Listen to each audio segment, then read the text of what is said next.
Hello and welcome to the Most Maligned Horror Podcast. This is a show offering critical analysis and contextualization of the horror films of the 2000s. My name is Macaulay Elijah Quinn. I am a filmmaker and film critic, and on today's episode we're going to be discussing the August 2000 film The Cell, a film which I watched once a decade ago, and then spent the next 10 years trashing, despite not remembering all that much of the plot or of sort of the themes that underpin the work. It's a mess. Do you believe there's a part of yourself that you don't show anybody? When I'm inside, I get to see those things.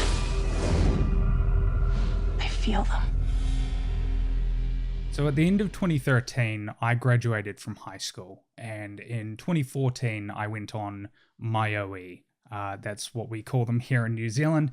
Basically, I spent a year traveling Europe and the UK, visiting friends and extended family, just sort of seeing the sights, just experiencing the world a little bit. New Zealand is very isolated from the rest of the world, and so this was an opportunity to sort of get out and experience life at a different pace. And this is why I remember so vividly the first time that I watched The Cell. It would have been almost 10 years to the day that I watched it. I'm pretty sure that I watched it in early March.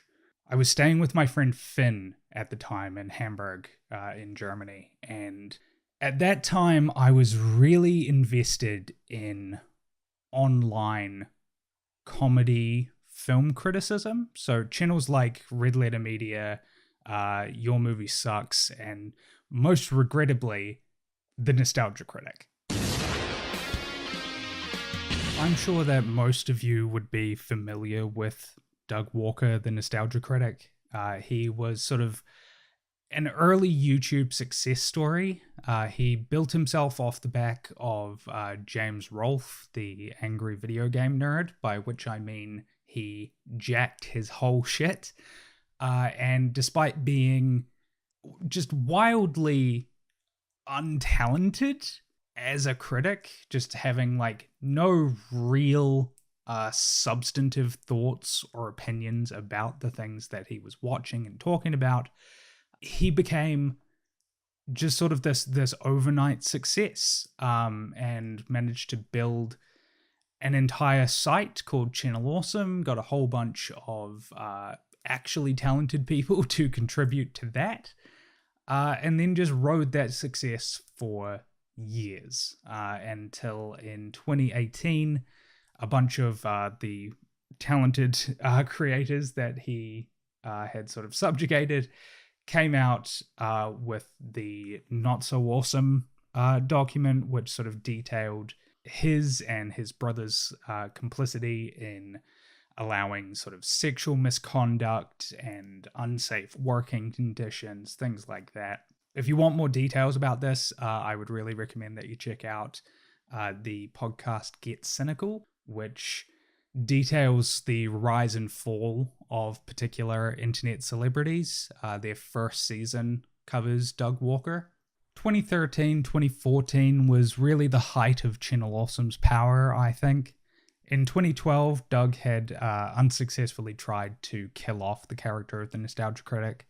He made this very long, very verbose movie in which the Nostalgia Critic sacrifices themselves to sort of save the universe, and it was meant to be like this grand send-off for the fans. It was meant to be him sort of closing the book on that chapter of his life, saying goodbye to this character who he had been playing for, I think about 10 years at that point.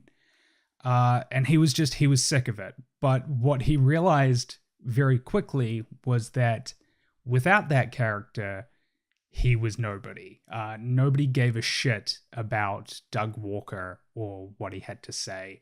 People only cared about the Nostalgia Critic yelling about a movie made for children. And so he brought the character back, and it's pretty clear watching the reviews and watching the videos from sort of around this time that he had really mixed feelings about this, but he did it. He did it anyway, and he ended up turning the reviews into these like large-scale comedy sketches that just so happened to be bracketing the review, where he would basically just talk to camera and just riff on a movie, sort of MST 3K style. And I loved it. I was such a big fan. I would wait with bated breath for Doug Walker to put more slop in the fucking trough, and little Piggy McCauley would just go up, ooh, more garbage? Num num num num num. I had zero taste. That's just what film criticism was to me. It was just people riffing. It was you and your friends sitting around talking shit. Never mind that none of you have like any idea what it takes to make a movie. You have like no appreciation for sort of like technical ability. You have no ability to recognize the thematic underpinnings of a story. It wasn't until the following year, when I started at university and was introduced to world cinema and art house cinema and learned how to engage with art, that I actually started to grow. I was suddenly able to appreciate subtlety in films. There's something to be said for blunt filmmaking, you know, films with a real clarity of purpose, but a film like Personal Shopper, which I would have previously written off as like boring and without meaning, was suddenly very moving. The Cell is not a subtle movie. In fact, I'd say its story about the many ways people respond to trauma, the worlds which we create in order to protect ourselves, is very bluntly told. Still, it was too subtle for Mr. Doug Walker. Directed by Tarsem. No, really, that's why he calls himself Tarsem.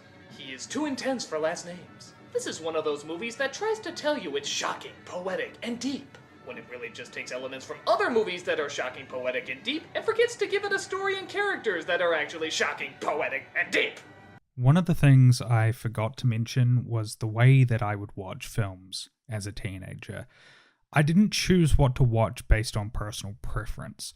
I would watch whatever these critics, in big sort of scare quotes, were talking about.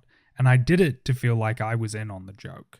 I'd watch their review, then the movie, just so that I could riff on it in the comments section. Their review would totally cloud my perception. I was unable to think for myself.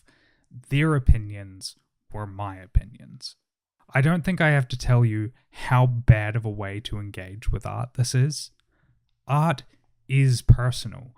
Your response to a painting, a photograph, a movie is why art exists in the first place, or one of the reasons anyway.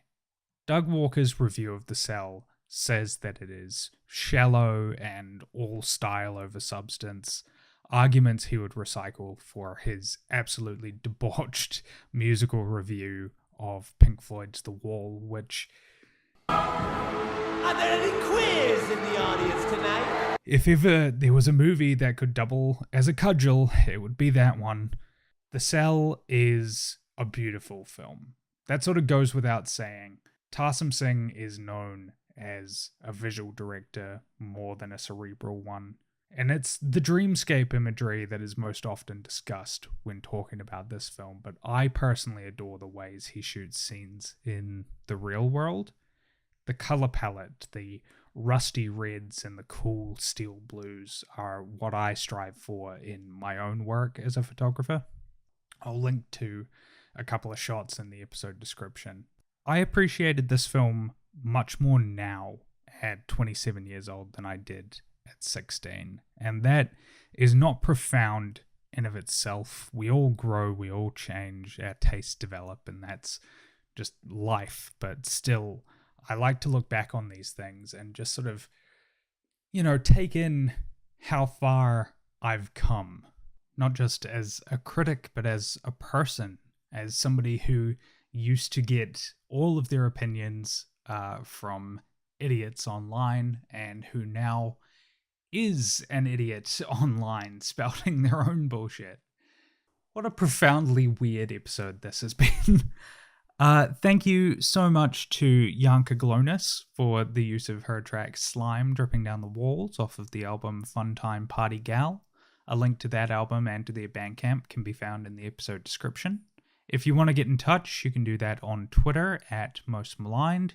You can also send an email to mostmaligned@gmail.com. If you could take a moment to leave a rating and review on your podcast platform of choice, I would really appreciate it. Next episode, we're going to be discussing the third Devilman OVA, Amon, Apocalypse of Devilman, from May of 2000. We're going to be discussing animated hyperviolence, violence in Japanese media.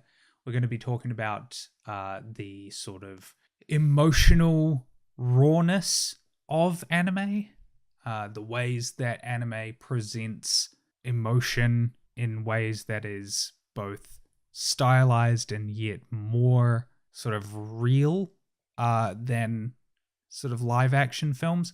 It's going to be a very interesting episode. I have not yet got all of my thoughts together on the film, but I'm very interested to sort of unpack it with you. Until then, though, this has been the Most Maligned Horror Podcast.